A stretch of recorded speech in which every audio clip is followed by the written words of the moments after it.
आइए अब आपको बताते हैं कि ऑटोमेटेड ड्राइविंग टेस्ट के दौरान आवेदक को सिलसिलेवार तरीके से किन अलग अलग टेस्ट से गुजरना पड़ता है। पहला है पैरेलल पार्किंग टेस्ट रिवर्स। इस टेस्ट में लाइसेंस उम्मीदवार को वाहन को निर्दिष्ट स्थान पर पार्क करना होता है। एक बार हरे रंग की रोशनी का सिग्नल मिलने के बाद ही उम्मीदवार को वाहन शुरू करना चाहिए। स्टार्ट लाइन के आगे बढ़ना चाहिए। वाहन को रिवर्स करते हुए निर्धारित पार्किंग में दिए गए समय के अंदर पार्क करना होता है। जब वाहन स्टार्ट लाइन को पार करता है तो निगरानी क्षेत्र में निरीक्षण के लिए निर्धारित कंप्यूटर समय अवधि को नोट कर लेता है। उम्मीदवार को एक निश्चित समय के भीतर ट्रैक में परीक्षण को पूरा कर लेना चाहिए। किसी भी ट्रैक में निर्धारित समय सीमा से अधिक समय लेने पर उम्मीदवार को पूर्ण परीक्षण से अयोग्य घोषित कर दिया जाएगा और पूरे टेस्ट में असफल माना जाएगा। गाड़ी चलाने के दौरान टेस्ट ट्रैक के दोनों तरफ सफेद पट्टी बनी होती है। इन दोनों सफेद पट्टियों के बीच ही वाहन को चलाना चाहिए। वाहन चलाते समय इन सफेद पट्टियों पर वाहन का जाना एक गलती माना जाएगा। दूसरा, फॉरवर्ड एड ट्रैक टेस्ट। इस टेस्ट में उम्मीदवार को अपने वाहन को आगे की दिशा में एक निर्धारित समय सीमा के भीतर ही वाहन को ड्राइव करना चाहिए।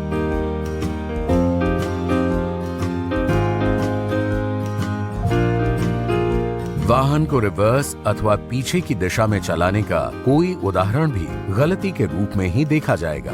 इस टेस्ट को एक निश्चित समय के भीतर ही पूरा करने का प्रावधान है और उम्मीदवार को कोशिश करनी चाहिए कि वो निर्दिष्ट समय के भीतर ही ट्रैक में अपने परीक्षण को पूरा कर ले। किसी भी ट्रैक में निर्धारित समय सीमा से अधिक समय लेने पर उम्मीदवार को परीक्षण में अयोग्य घोषित कर दिया जाएगा और उम्मीदवार को परीक्षण में असफल माना जाएगा। गाड़ी चलाने के पहले गाड़ी चलाने के टेस्ट ट्रैक के दोनों तरफ सफेद पट्टी बनी होती है। इन दोनों सफेद पट्टियों के बीच ही वाहन को चलाना चाहिए। वाहन चलाते समय इन सफेद पट्टियों पर वाहन का जाना एक गलती माना जाएगा। तीसरा, एच ट्रैक टेस्ट। इस टेस्ट में उम्मीदवार को अंग्रेजी वर्णमाला के एच आकार के ट्रैक पर आगे और पीछे की दिशा में ड्राइव करना होता है। अंग्रेजी वर्णमाला के एच अक्षर के शेप वाले ट्रैक पर उम्मीदवार की ड्राइविंग स्किल को टेस्ट किया जाता है। इस टेस्ट में एच शेप वाले ट्रैक पर आवेदक पहले एक छोर से सीधे ट्रैक पर प्रवेश करता है और फिर गाड़ी को सीधी दिशा में आगे बढ़ाते हुए दूसरे छोर तक लेकर जाता है। फिर गाड़ी को रिवर्स गियर में लेते हुए विकर्ण या तिरछे रास्ते पर पीछे की तरफ बढ़ते हुए समानांतर ट्रैक पर जाना होता है। ऐसा करते हुए वाहन चालक को ये ध्यान रखना चाहिए कि वो ट्रैक से बाहर न निकल जाए या फिर वाहन ट्रैक पर बनी सफेद पट्टियों पर न जाए। इसके बाद फिर से वाहन को आगे की दिशा में लेते हुए ट्रैक पर सीधे अगले छोर तक जाना होता है और एक बार फिर गाड़ी को रिवर्स करते हुए तिरछे रास्ते पर उसी स्थान से ट्रैक से बाहर आना होता है जहां से वाहन ने ट्रैक में प्रवेश किया था। एच टेस्ट के दौरान भी उम्मीदवार को गाड़ी निर्दिष्ट समय के भीतर ही ट्रैक पर ले जाना, निर्धारित प्रक्रिया को पूरा करना और फिर बाहर आ जाना होता है। उम्मीदवार को एक निश्चित समय के भीतर ट्रैक में परीक्षण को पूरा कर लेना चाहिए। किसी भी ट्रैक में निर्धारित समय सीमा से अधिक समय लेने पर उम्मीदवार को पूर्ण परीक्षण से अयोग्य घोषित कर दिया जाएगा।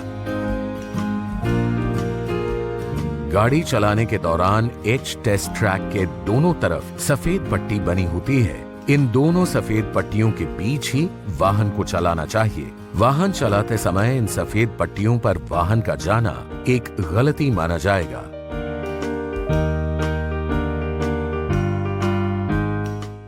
चौथा, अप ग्रेडियंट टेस्ट, ऊंची ढलान का परीक्षण। उम्मीदवार को बिना पीछे गए लाइट मोटर वाहन को ऊपर ढलान पर आगे ले जाना चाहिए।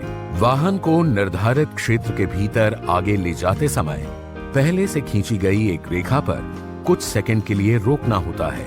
यदि आवेदक सफलतापूर्वक ऐसा करता है तो एक हरा सिग्नल दिया जाएगा। ऐसे में उम्मीदवार को हरा सिग्नल मिल जाने के बाद गाड़ी को आगे बढ़ाते हुए ट्रैक से बाहर आ जाना होता है।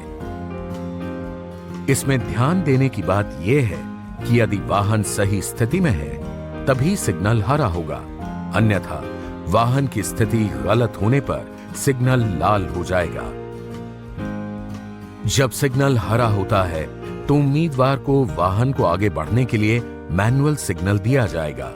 ढलान पर चढ़ने के दौरान यदि गाड़ी पीछे की ओर जाती है तो परीक्षण के दौरान किसी भी प्रकार से 6 इंच से ज्यादा पीछे गई गाड़ी को परीक्षण में पास नहीं किया जाएगा।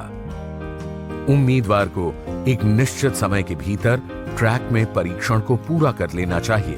किसी भी ट्रैक में निर्धारित समय सीमा से अधिक समय लेने पर उम्मीदवार को पूर्ण परीक्षण से अयोग्य घोषित कर दिया जाएगा और पूरे टेस्ट में असफल माना जाएगा। गाड़ी चलाने के दौरान टेस्ट ट्रैक के दोनों तरफ सफेद पट्टी बनी होती है। इन दोनों सफेद पट्टियों के बीच ही वाहन को चलाना चाहिए। वाहन चलाते समय इन सफेद पट्टियों पर वाहन का जाना एक गलती माना जाएगा। अब बात करते हैं सर्पेंटाइन टेस्ट की। ये परीक्षा केवल 2 पहिया वाहन के लाइसेंस का आवेदन करने वाले उम्मीदवारों के लिए है। इस परीक्षण में उम्मीदवार को एक नियत समय के भीतर वाहन को सिर्फ आगे की तरफ ड्राइव करना है। सर्पेंटाइन ट्रैक अनेक मोड़ों वाला घुमावदार ट्रैक है जिसके संकरे रास्ते पर गाड़ी को आगे की तरफ लेकर जाना है। इस टेस्ट की निगरानी करने के लिए निर्धारित कंप्यूटर परीक्षण के क्षेत्र में समय और गति की निगरानी करेगा। उम्मीदवार को एक निश्चित समय के भीतर ट्रैक में परीक्षण को पूरा कर लेना चाहिए। किसी भी ट्रैक में निर्धारित समय सीमा से अधिक समय लेने पर उम्मीदवार को पूर्ण परीक्षण से अयोग्य घोषित कर दिया जाएगा। गाड़ी चलाने के दौरान सर्पेंटाइन टेस्ट ट्रैक के दोनों तरफ सफेद पट्टी बनी होती है। इन दोनों सफेद पट्टियों के बीच ही वाहन को चलाना चाहिए। वाहन चलाते समय इन सफेद पट्टियों पर वाहन का जाना एक गलती माना जाएगा।